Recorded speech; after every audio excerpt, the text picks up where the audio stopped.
ताकि बाद में दहेज प्रताड़ना, घरेलू हिंसा या येल मनी मेंटेनेंस के नाम पर करोड़ों रुपए वसूल सकें।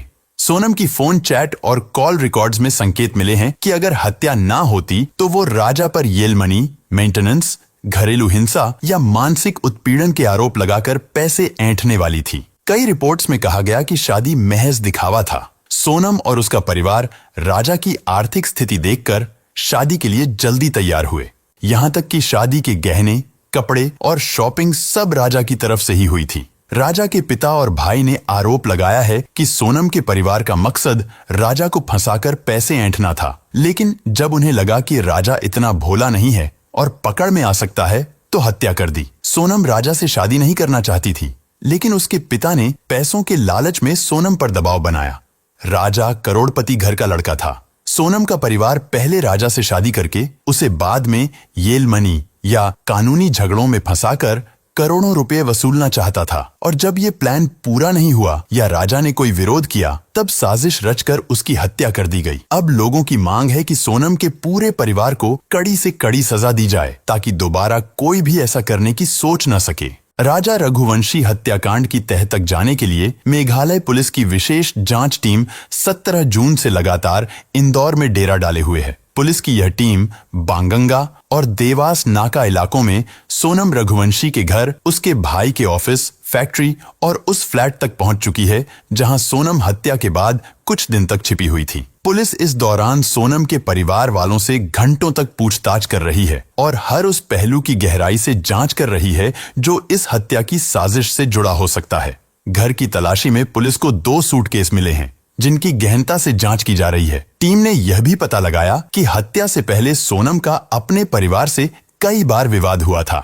सोनम के पड़ोसी बताते हैं कि शादी से पहले सोनम के घर से अक्सर तेज आवाजों में झगड़े सुनाई देते थे। एक पड़ोसी ने बताया कि शादी की तारीख जैसे ही पक्की हुई, रोज झगड़े होने लगे। सोनम की आवाज साफ बाहर तक आती थी। सोनम ने साफ कह दिया था कि मैं राजा से शादी नहीं करना चाहती। उसने अपनी मां से बात की, लेकिन उसके पिता देवी सिंह ने कहा, शादी होगी तो मेरी मर्जी से। जांच में सामने आया है कि सोनम शादी से लगातार इनकार कर रही थी। वह अपने भाई गोविंद के साथ बिजनेस करना चाहती थी, पर पिता देवी सिंह संतुष्ट नहीं थे। उन्हें शक था कि सोनम कुछ छुपा रही है। जब सोनम ने कई बार विरोध किया तो देवी सिंह ने उसे धमकी देते हुए कहा कि अगर तुम शादी नहीं करोगी तो मैं जान दे दूंगा। मेघालय पुलिस ने जब सोनम से पूछा कि राजा की हत्या क्यों की, तो उसका जवाब चौंकाने वाला था। सोनम ने कहा, मेरे मम्मी पापा को सब पता है, जाकर उनसे पूछिए।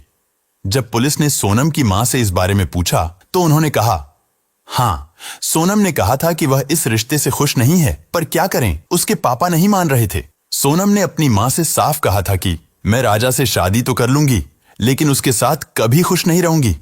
लेकिन बाद में इसका अंजाम बहुत बुरा होगा, और अब ये बुरा अंजाम आप सबके सामने है।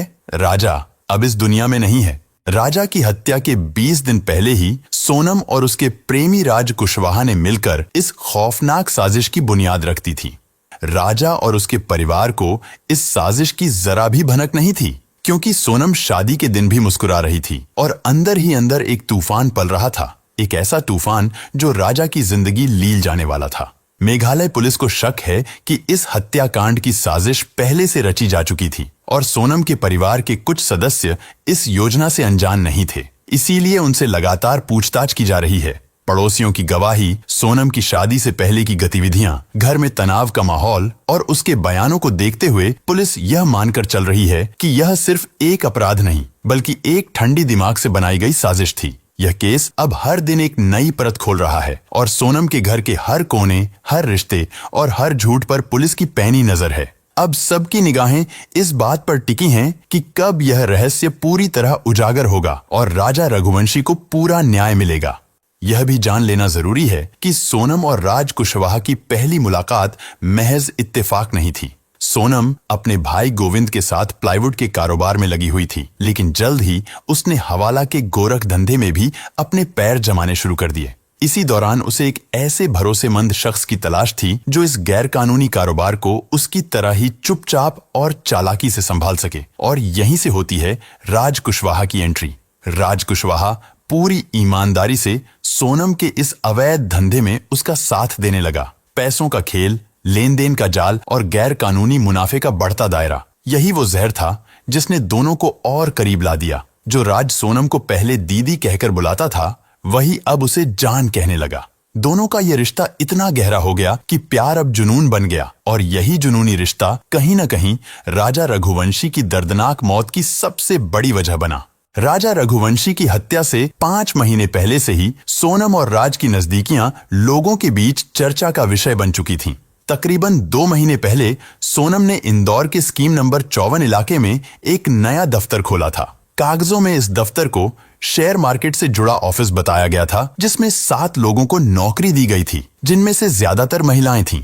आसपास के लोगों को बताया गया कि यहाँ शेयर और फाइनेंशियल इन्वेस्टमेंट से जुड़ा काम होता है। लेकिन अब जब पुलिस ने जांच की तो एक चौंकाने वाला सच सामने आया। ये ऑफिस असल में सिर्फ दिखावा था। यहाँ हवाला का गैर कानूनी कारोबार चलता था। इस फर्जी दफ्तर की भनक न तो स्थानीय प्रशासन को थी और न ही मोहल्ले के किसी शख्स को। लेकिन अब जब शिलोंग पुलिस ने छानबीन तेज की है तो इस दफ्तर से जुड़ी हर परत एक एक कर सामने आ रही है। शिलोंग पुलिस द्वारा दी गई जानकारी के मुताबिक शादी के बाद भी सोनम लगातार एक लड़की से बात कर रही थी, जिसे उसकी मिस्ट्री फ्रेंड माना जा रहा है। राजा की हत्या से कुछ ही घंटे पहले सोनम और उस लड़की के बीच बातचीत हुई थी। बताया जा रहा है कि सोनम समलैंगिक है और उसका इस लड़की से ऐसा रिश्ता था जो शायद नहीं होना चाहिए। अब पुलिस उस लड़की की तलाश कर रही है। अब इस पूरे मामले में जो सबसे चुप्पी साधे बैठी रही, वह थी सोनम की भाभी। ना उन्होंने किसी को कुछ बताया, ना ही किसी सवाल का जवाब दिया। लेकिन अब पुलिस को शक है कि शायद सोनम की भाभी सब कुछ जानती थीं। आखिरकार जिस घर में रोज झगड़े होते थे, वहां परिवार के और सदस्य कैसे अनजान रह सकते हैं? कभी कभी सच्चाई हमारी आंखों के सामने होती है, लेकिन हम रिश्तों के पर्दों में उसे देख नहीं पाते। इस केस में दोषी सिर्फ सोनम ही नहीं, कहीं ना कहीं उसकी परवरिश, पारिवारिक दबाव, एक जिद्दी सोच और उसके पिता भी बराबर के जिम्मेदार हैं। शादी से पहले अगर किसी ने सोनम की आवाज को सुन लिया होता तो राजा आज जिंदा होता। मेघालय पुलिस के सूत्रों के मुताबिक बहुत जल्द गोविंद को हिरासत में लेकर पूछताछ की जाएगी, क्योंकि उसकी गतिविधियों और बयानों में कई ऐसे विरोधाभास मिले हैं जो इस केस को और गहरा बना रहे हैं। राजा के अंतिम संस्कार के बाद गोविंद की तस्वीरें वायरल हुईं, जिसमें वो राजा की मां उमा रघुवंशी से लिपटकर रो रहा था। यह दृश्य बहुत भावुक था, लेकिन पुलिस का मानना है कि ये एक सोची समझी रणनीति हो सकती है, ताकि समाज की सहानुभूति उसे और उसके परिवार को मिले और सामाजिक बहिष्कार से बचा जा सके। गोविंद न सिर्फ उज्जैन में राजा के अंतिम संस्कार में गया, बल्कि परिवार के और कार्यक्रमों में भी शरीक होता रहा। लेकिन यह सब क्या सिर्फ दिखावा था? जांच में सामने आया है कि गोविंद की बालाजी फर्म का नाम हवाला कारोबार से जुड़ा हुआ है। पुलिस को शक है कि राज और जितेंद्र रघुवंशी के जिन बैंक अकाउंट्स का इस्तेमाल सोनम कर रही थी, वे बालाजी फर्म के माध्यम से मनी ट्रांसफर और हवाला ट्रांजैक्शन के लिए उपयोग में लाए गए थे। यह भी आशंका जताई जा रही है कि अगर पुलिस ने इस फर्म की जांच शुरू कर दी तो गोविंद खुद फंस सकता है।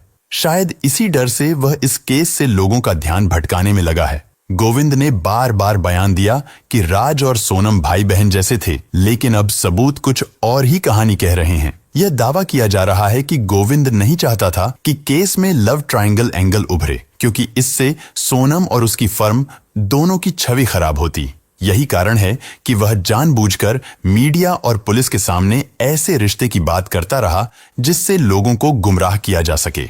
शादी के बाद सोनम 14 मई को मायके आ गई थी और 20 मई के हनीमून की टिकटें गोविंद ने खुद बुक की थीं। लेकिन शुरुआत में उसने बार बार कहा कि टिकट राजा ने करवाई थी। सोनम जब ससुराल से मायके आई तो सारे गहने साथ ले आई, लेकिन गोविंद ने इस पर कोई सवाल नहीं उठाया, न ही पुलिस को जानकारी दी। सोनम के बैंक अकाउंट में 15 लाख रुपए थे और एटीएम कार्ड भी सोनम के पास था। लेकिन जब वह और राजा लापता थे, तब गोविंद ने इस अकाउंट को लेकर कोई बयान नहीं दिया। 8 जून को जब सोनम ने गाजीपुर के एक ढाबे से अपने भाई गोविंद को फोन किया तो उसने न तो इस बात की जानकारी राजा के परिवार को दी, न ही तुरंत पुलिस को बुलाया, बल्कि खुद ही लोकल पुलिस से संपर्क कर सोनम को सेफ करवाया। अब मेघालय पुलिस को पूरा यकीन है कि गोविंद इस केस में डबल गेम खेल रहा है।